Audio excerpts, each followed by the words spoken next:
Across Australia, New Zealand and the South Pacific, this is the week's Adventist news in focus. Hello, it's great you could join us this week. I'm Sibel Kute. Christian tertiary education is moving ahead in Australia, with an Adventist college on New South Wales Central Coast strengthening its partnership with a state university.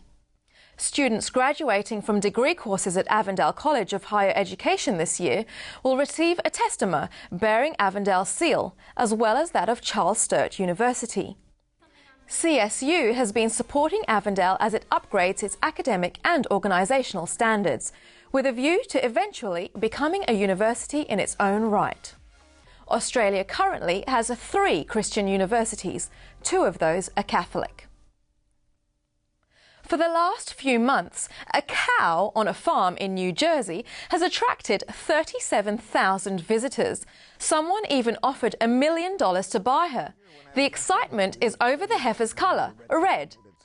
The Old Testament book of Numbers says the ashes of a red heifer are to be used in preparing water for ceremonial purification. Today, some Jewish and Christian groups believe the recipe will be essential for the purification of humanity, when the Messiah comes and the temple in Jerusalem is rebuilt. Not everyone is convinced, however. Yeah, I think for people who are interested in this sort of thing and wondering does it have something to do with the end of the world, this type of speculation really, I think it's better to go right into the heart of the Bible itself. Start reading the books of Daniel, the book of Revelation, and the book of Hebrews. There is so much there that helps us point us in the right direction for what's about to take place in the end of the world.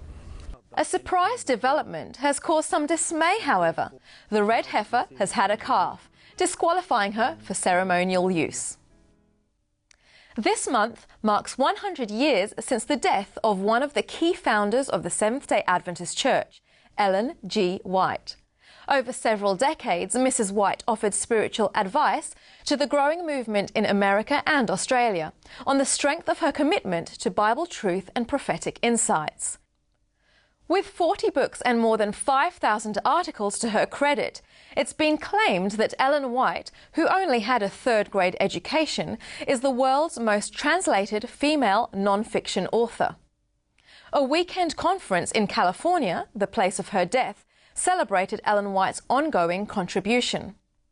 Also, to mark the occasion, 50,000 of her personal letters and other manuscripts were released publicly and are now online. In a country where people are often reserved about their religious beliefs, 3 young Adventist pastors have come up with a way to get people talking. Do you watch the news? Yeah. Yeah?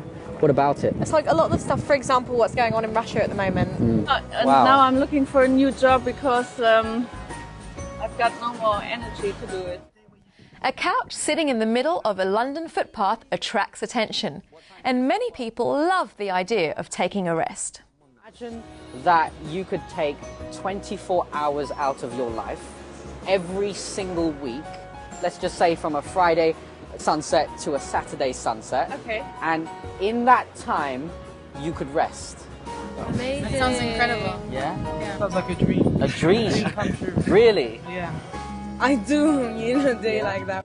The Sabbath sofa has been popping up in all kinds of unexpected places, but the outreach team says that due to the weather in the UK, indoor locations are probably safest. This news bulletin is just part of the full half hour of Record in Focus, where you'll find more Christian news, lifestyle tips and inspirational interviews. This week, the Magna Carta. What does a centuries-old document have to do with us today? And the influence, you'd hope, of this document would be towards the end of justice, procedural fairness, and away from ultimate state power without any accountability. Keeping your marriage alive, even through the tough times. They have to honour the grief. They have to recognise the loss and grief and loss. I have lost what I have, so we can't live in denial.